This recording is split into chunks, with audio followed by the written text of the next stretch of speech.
Fear एक ऐसा emotion है जिनका इस्तेमाल आजकल अक्सर तुम्हें मैनिपुलेट करने के लिए किया जाता है।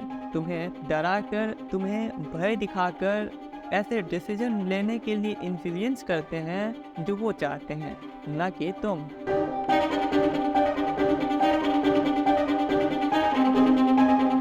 तो आखिर फियर है क्या? देखिए, फियर शब्द अपने आप में एग्जिस्ट ही नहीं करती है। इसका हमेशा ही किसी न किसी चीज़ के साथ रिलेशन होता है। जब हम कहते हैं मैं मरने से डरता हूँ, तो क्या हम वाकई में मरने से डरते हैं, जबकि मृत्यु को हम जानते तक भी नहीं हैं? तो भला अननोन चीज़ों से या घटनाओं से हम कैसे डर सकते हैं? असल में हम मृत्यु के बारे में जो जानते हैं, या फिर यूँ कहें कि मौत से जो चीज़ें हमसे एसोसिएटेड हैं, जैसे कि हमारी फैमिली, हमारे रेपुटेशन, कैरेक्टर, धन दौलत इत्यादि, और भी कई चीज़ें, इनको छोड़कर जाने का डर हो। Believes and fear. हम सबने बिलीव्स नाम का कचरा अपने दिमाग में इकट्ठा कर रखा है, जो हमारे साइकोलॉजिकल फियर का मुख्य कारण है। और बड़े मजे की बात यह है कि हमने ये बिलीव्स इसीलिए इकट्ठा कर रखा है क्योंकि ये बिलीव्स कहीं न कहीं हमारे डर को ओवरकम करते हैं। याद रखना, जिस दिन कोई तुम्हारे बिलीफ को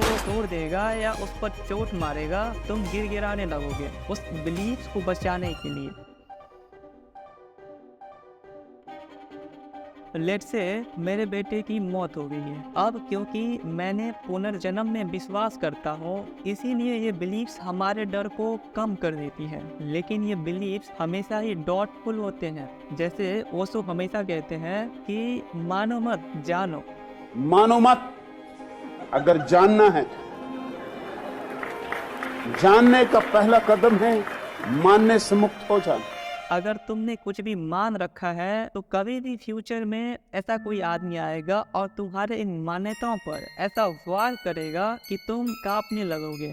उस समय तुम एक और काम करोगे, इस चीज़ों से संबंधित कोई नई बिलीफ्स बनाने की, क्योंकि तुम अब एक लूप में फंस चुके हो। अब तुम्हें किसी भी साइकोलॉजिकल पेन से छुटकारा पाने के लिए एक नई बिलीफ चाहिए होती है। All your fears are byproduct of identification. पहले आप किसी चीज़ों से या व्यक्तियों से अपनी पहचान बनाते हो और फिर उन चीज़ों से खुशी महसूस करते हो। जैसे मेरा बॉयफ्रेंड कमाल का है, मुझे अपनी ज़िंदगी अच्छी लगती है, या मेरा शरीर बहुत ही तंदुरुस्त है और मैं जवान हूँ, या फिर मेरा चेहरा बहुत ही सुंदर है। जैसे ही आप इन चीज़ों से खुशी पाने लगते हो, वैसे ही उसी क्षण आप उन चीज़ों को खो देने का डर भी पैदा कर लेते हो।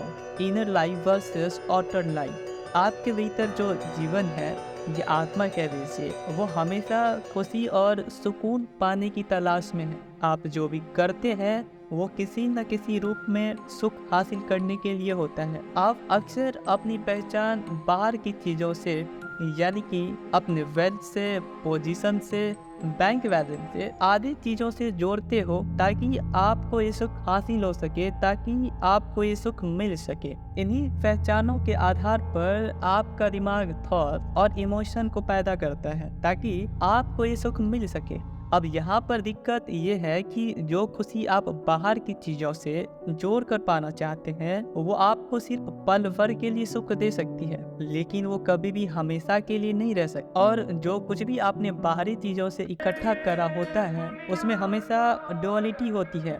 खुशी के साथ दर्द भी होता है, क्योंकि सुख और दुख दोनों एक ही सिक्के के दो पहलू हैं। जब एक इंसान ये समझ लेता है, तो वो अपने भीतर की तरफ मुड़ता है। अपने भीतर असल में कुछ भी नहीं है, लेकिन इसी कुछ नहीं में ही एक अनंत आनंद छुपा है। ये सुनने में जितना सिंपल लगता है, उतनी ही गहरी बात है।